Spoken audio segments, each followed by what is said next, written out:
Ladies, gents and teddy bears, welcome to the Lincolnshire Aviation Heritage Centre. This was once the former RAF East Kirkby. It is now home to Lancaster Bomber, known as Just Jane. Just Jane is a Mark VII Lancaster Bomber, built in April 1948 at Longbridge, which for those that don't know was a car factory. She was put together at Longbridge and then they thought, this looks good, so they took her apart and put her on a trailer known as a Queen Mary and transported her to RAF Elmdon. Many of us have either flown from or landed at RAF Elmdon because it is in fact Birmingham International Airport. RAF Elmdon was where Just Jane first flew. She was intended to be part of the Tiger Force and fly in the Far East from April 1945. Due to the climate in the Far East, she is actually equipped with larger radiators and other modifications to cope with a warmer climate. However, instead of heading off to the Far East, she ended up in South Wales and stayed in storage until 1952. She was sold to Aero Naval, a French Naval Aviation Service, for £50,000 under the Western Union Agreement and went off to Morocco. She carried out coastal and border surveillance in Morocco, and in 1960 she set off to New Caledonia in the Pacific to carry out some more surveillance work. By 1964, she was one of the last 3 surviving operational Lancasters. The Historic Aircraft Preservation Society put in a request to the French government to have the Lancaster when it finished its service. Not expecting confirmation that they could acquire Just Jane, they weren't really expecting to pick it up from Sydney in Australia, but they did just that. Now in 1965, they did their checks and took 9 days of flying to get it back to the UK. It made headline news. Just Jane was put into a plan to fly her at air shows. Just Jane's next home was Blackpool. She was laid to rest at a museum in Blackpool, but sadly it went bust and then put into auction. At the auction, the Panton brothers were present. Bidding didn't go well as she didn't meet her reserve. Lord Wilfred purchased the Lancaster after the auction and allowed the RAF to borrow her as a gate guardian at RAF Scampton. The agreement was for 10 years, but after this period was over, Fred and Harold Panton had a discussion with Lord Wilfred when they came to some agreement to purchase Just Jane. This is how she came to East Kirkby. On the front, there's 2 at the top. The Panton brothers wanted a Lancaster Bomber as a memorial to their older brother, Christopher, who was a flight engineer for 433 Squadron in Halifax's. During the war, on the night of the 31st of March 1944, he flew in one of the worst raids of World War II. He flew into Nuremberg, and on that night alone, they lost 94 aircraft. Christopher Panton was in one of those Halifaxes lost and was sadly killed. The Panton brothers wanted a memorial to their brother and crew that were lost by purchasing Just Jane, the Aero Lancaster Bomber. Just Jane was never flown operationally, but she does have operational markings on her port side. The red bombs are for Berlin raids, yellow bombs bombing over occupied Europe, ice cream raids in Italy, a key to indicate the 21st operation complete, a parachute, this indicates gardening. Now this is basically dropping sea mines.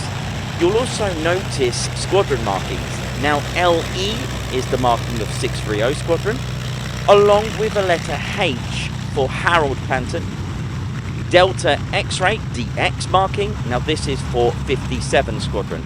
These 2 squadrons were once based at RAF East Kirkby, the very place that the Lincolnshire Aviation Heritage Centre is located. So, their legacy lives on.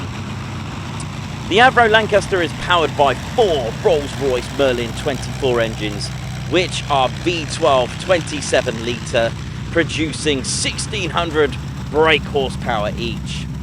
If you've ever looked inside a Lancaster, it is quite a scary thought to visualise that the separation between the elements and the crew was just one sheet of metal.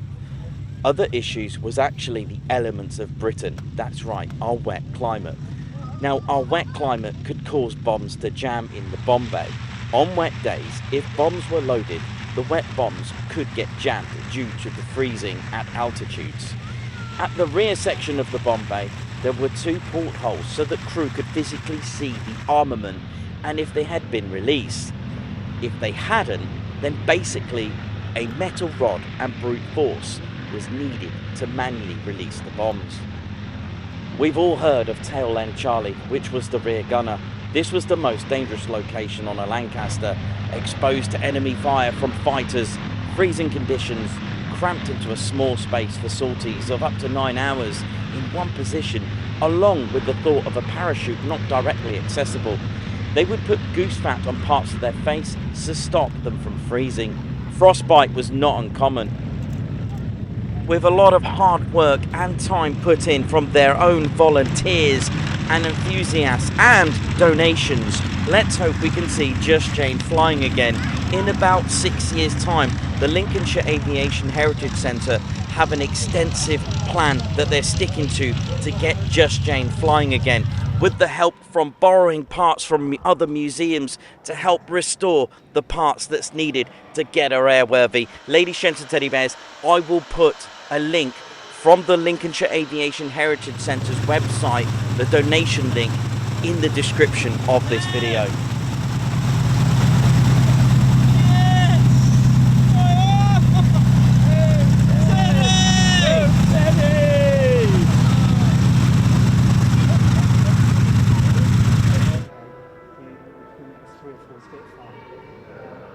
Longer range, more exciting. So, before we go round to the... Where available when visiting the Lincolnshire Aviation Heritage Centre, be sure to take advantage of a tour with one of the volunteers. They have some amazing, amazing stories, some that are personal to them. Also inside the hangar, you will also see a B-25 Mitchell as well. Now that's another aircraft that we can talk about on another video.